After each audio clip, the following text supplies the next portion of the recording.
یہ بات ہے 6 مئی 1937 کی اور شام کے 7:25 ہو رہے تھے جب ایک غبارہ نما ایئر شپ LZ-129 ہنڈنبرگ امریکہ کی ریاست نیو جرسی کی ایک نیول بیس اسٹیشن پر لینڈنگ کر رہا تھا۔ اس ایئر شپ میں عملے کے افراد سمیت کل 97 لوگ سوار تھے۔ لینڈنگ کے دوران اس میں اچانک آگ لگ گئی اور دیکھتے ہی دیکھتے یہ ایئر شپ جل کر بھسم ہو گیا اور دھڑم سے زمین پر آ گرا۔ اس کریش لینڈنگ میں 35 افراد کی قیمتی جانیں ضائع ہو گئیں، البتہ 62 لوگوں کی جانیں بچا لی گئیں۔ ان مرنے والوں اور بچ جانے والوں میں عملے کے افراد بھی شامل تھے۔ ہنڈنبرگ جب لینڈنگ کر رہا تھا تب وہاں نیوز ریل کے 4 کیمرے اس کی ریکارڈنگ کر رہے تھے۔ ایئر شپ کے تباہ ہونے کا سارا منظر کیمروں نے ریکارڈ کر لیا تھا، جو کہ آج بھی انٹرنیٹ پر موجود ہے۔ یہ حادثہ کس طرح پیش آیا، حادثے سے پہلے اور بعد میں کیا ہوا تھا، کیا اس حادثے میں کوئی تخریب کاری کا عنصر تو نہیں پایا جاتا، اور یہ ہے کہ غبارہ نما یہ ایئر شپ کب اور کس نے بنایا، یہی سب ہم اس ویڈیو میں جانیں گے۔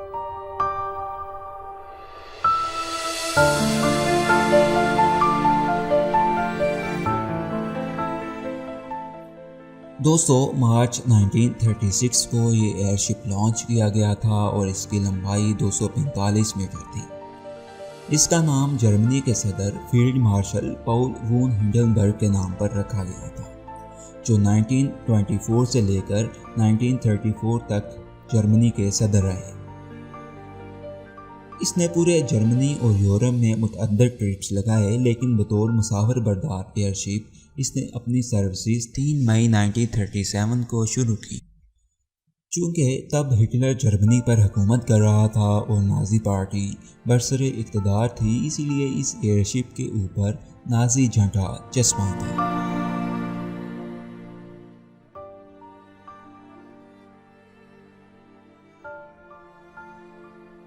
اس ایئر شپ کی مینجمنٹ نے اس کی متعدد فلائٹس امریکہ اور یورپ کے لیے شیڈول کی۔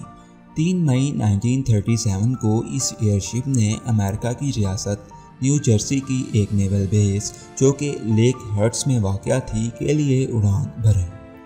چونکہ یہ تیز رفتار ہوائی جہاز نہیں تھا، محض ایک غبارہ نما ایئر شپ تھا، اسی لیے نیو جرسی پہنچتے پہنچتے 3 دن لگ جانے تھے۔ اس ایئر شپ میں 36 مسافر اور 61 عملے کے افراد سوار تھے۔ مسافروں کی یہ تعداد اس کی کیپیسٹی سے آدھی تھی، لیکن واپسی پر اس کی تمام سیٹیں، جو کہ 70 تھی، بک تھیں، کیونکہ اس کی واپسی کے بعد ملکہ الزبتھ اور کنگ جارج 6 کی تاج پوشی ہونا تھی۔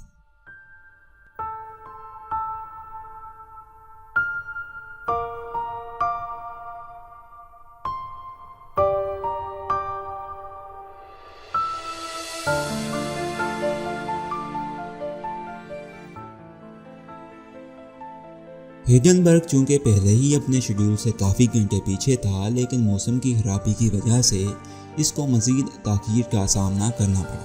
کیپٹن میکس پرس نے اس کا رخ ایک جزیرے کی طرف کر لیا تاکہ طوفان سے بچا جا سکے اور اس کے ساتھ مسافروں کو جزیرے کی سیر بھی کروائی جا سکے۔ شام کے 6:22 پر جب موسم ٹھیک ہوا اور طوفان تھم گیا تو کیپٹن نے ایئر شپ کا رخ دوبارہ اپنی منزل کی جانب موڑ دیا۔ چونکہ یہ ایک ہوائی جہاز نہیں تھا جس نے رن وے پر اترنا تھا اور آہستہ آہستہ اپنی اسپیڈ کم کرنی تھی، اس کے برعکس اس نے آہستہ آہستہ نیچے کی طرف آنا تھا، بالکل ایک غبارے کی طرح، جس کے نیچے ٹیل پر اگر ہم ایک رسی باندھ دیں یا دھاگا باندھ دیں اور اس کو ہوا میں اچھال کر نیچے کھینچیں، بالکل اسی طرح اس ایئر شپ کی بھی لینڈنگ ہونا تھی۔ تقریباً 7 بجے ہنڈنبرگ نیول بیس پر لینڈنگ فیلڈ کے قریب پہنچ گیا تھا، جہاں اس نے لینڈ کرنا تھا۔ اس وقت ایئر شپ کی اونچائی 650 فیٹ، جو کہ 200 میٹر بنتی ہے، پر اڑان بھر رہا تھا۔ یہ ایک اونچی لینڈنگ ہونا تھی، لیکن قدرت کو کچھ اور ہی معلوم تھا۔ لیکن زمینی عملے نے اس بات کو بالکل نظر انداز کر دیا کہ ہنڈنبرگ نے اس سے قبل صرف 1-2 بار ہی اونچی لینڈنگ کی تھی، لیکن امریکی ایئر شپس کے لیے یہ ایک معمول کی بات تھی۔ ایئر شپ کے عملے نے اوپر سے لینڈنگ رسیاں اور مورنگ کیبلز پھینکنا تھی تاکہ ایک محفوظ لینڈنگ کی جا سکے، لیکن تقریباً 7:09 پر کیپٹن میکس پرس کو بتایا گیا کہ زمینی عملہ تو لینڈنگ کے لیے بالکل بھی تیار نہیں ہے، اسی لیے انہیں کچھ وقت دیا جائے۔ 7:11 پر کیپٹن نے ایئر شپ کے تمام انجنز کو سلو کرنے کا حکم دیا، جس سے ایئر شپ کی اونچائی کم ہونا شروع ہو گئی۔ پھر چند منٹ بعد 7:21 پر جب ہنڈنبرگ 295 فیٹ کی اونچائی پر تھا تو ایئر شپ کے عملے نے مورنگ کیبلز نیچے گرا دیں، جو کہ اس بات کا اشارہ تھی کہ ایئر شپ اب لینڈنگ کرنے جا رہا ہے۔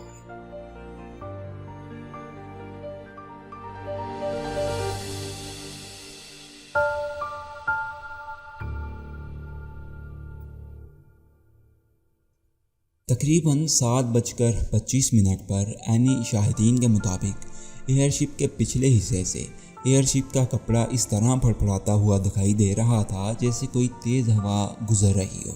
پھر اسی لمحے میں کچھ اور عینی شاہدین نے ایئر شپ کے پچھلے حصے سے جہاں سے کپڑا پھڑپھڑاتا ہوا دکھائی دے رہا تھا وہیں سے آگ کے نیلے مدھم شعلے دیکھے۔ کئی دیگر عینی شاہدین کے مطابق پہلا شعلہ جب ایئر شپ بندرگاہ کے اوپر سے گزر رہا تھا تب دکھائی دیا تھا، اور پھر اس کے بعد مسلسل دکھائی دینے لگ پڑے۔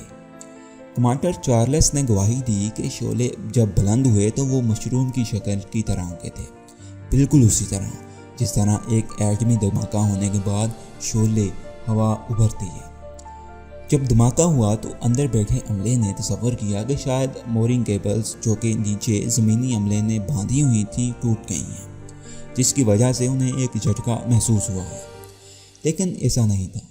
بالکل کچھ لمحوں بعد انہیں محسوس ہوا کہ ایئر شپ تو کریش ہونے لگا ہے، کیونکہ پچھلے حصے کے اوپر کی طرف سے آگ لگ گئی تھی جو کہ اب بتدریج نیچے کی طرف آ رہی تھی۔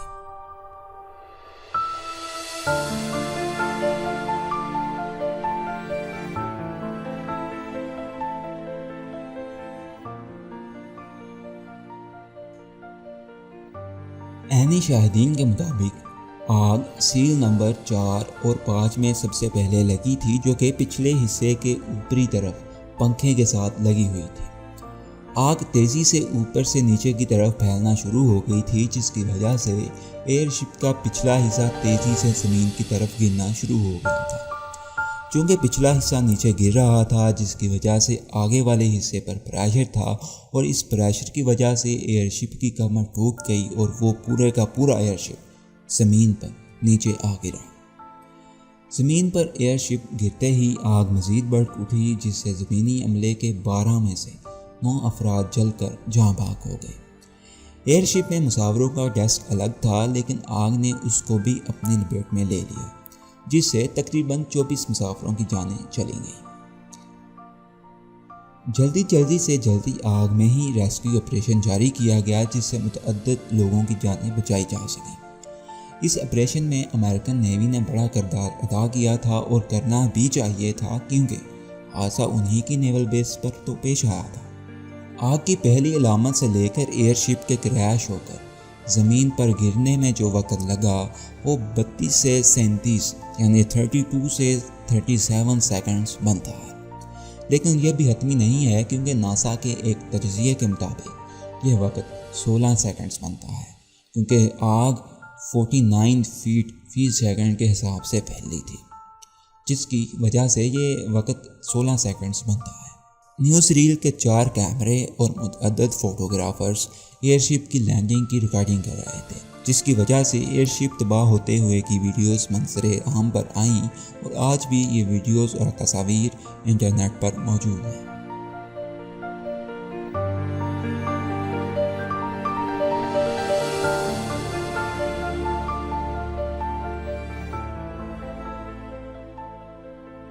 حادثے کے بعد ایئر شپ کے کچھ فریم ورکس کو بچا لیا گیا تھا، جسے واپس جرمنی بھیج دیا گیا، اور پھر ان متعدد فریم ورک کو دیگر شپس کی تیاری کے لیے بھی استعمال کیا گیا تھا۔ حادثے کی تحقیقات کے لیے ٹیمیں تشکیل دی گئیں تاکہ پتہ چلایا جا سکے کہ آخر ہوا کیا تھا، آگ کیسے لگی تھی۔ ان تحقیقاتی ٹیموں میں امریکہ کے کمیشن کی سربراہی کرنل ساؤتھ جونیئر نے کی، اور جرمن کمیشن کی سربراہی ہیگو ایکنر نے کی۔ دوستو، تحقیقات کے بعد متعدد وجوہات سامنے آئی تھیں اور کچھ مفروضے بھی پیش کیے گئے، لیکن ان وجوہات اور مفروضوں میں سے کسی کو بھی اس حادثے کی حتمی وجہ قرار نہیں دیا جا سکتا۔ ان متعدد وجوہات میں سے چند ایک ہم آپ کے سامنے رکھتے ہیں۔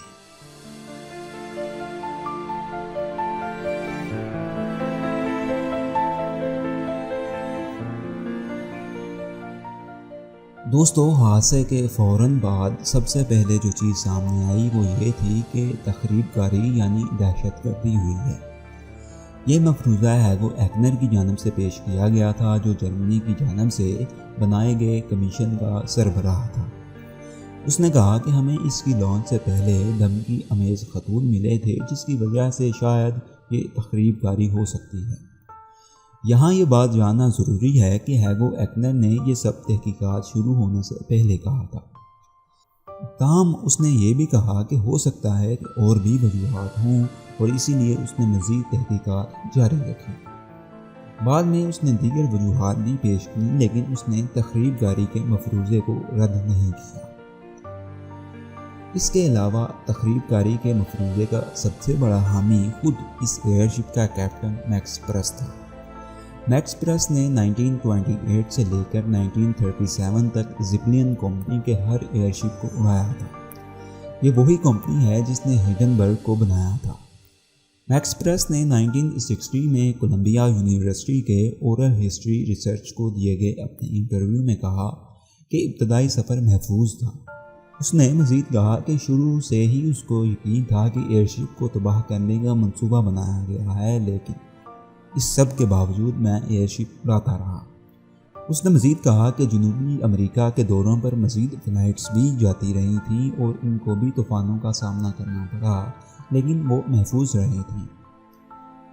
عملے کے افراد نے بھی اس بات کا خدشہ ظاہر کیا، لیکن انہوں نے یہ ماننے سے ہی انکار کر دیا کہ ان میں سے کوئی بھی شخص ایسی مجرمانہ غلط نہیں کر سکتا۔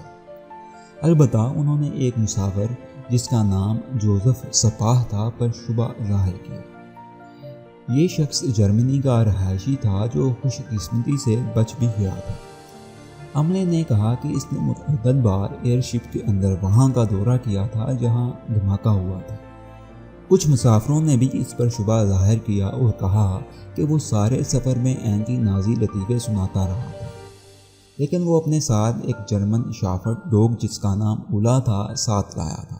وہ اپنے اولا کو یعنی اپنے ڈوگ کو کھانا کھلانے کے لیے وہاں جاتا تھا۔ شاید عملے اور مسافروں نے یہی سمجھا ہو کہ وہ کوئی غیر معمولی سرگرمی کر رہا ہے، اور ہو سکتا ہے کہ کر بھی رہا ہو۔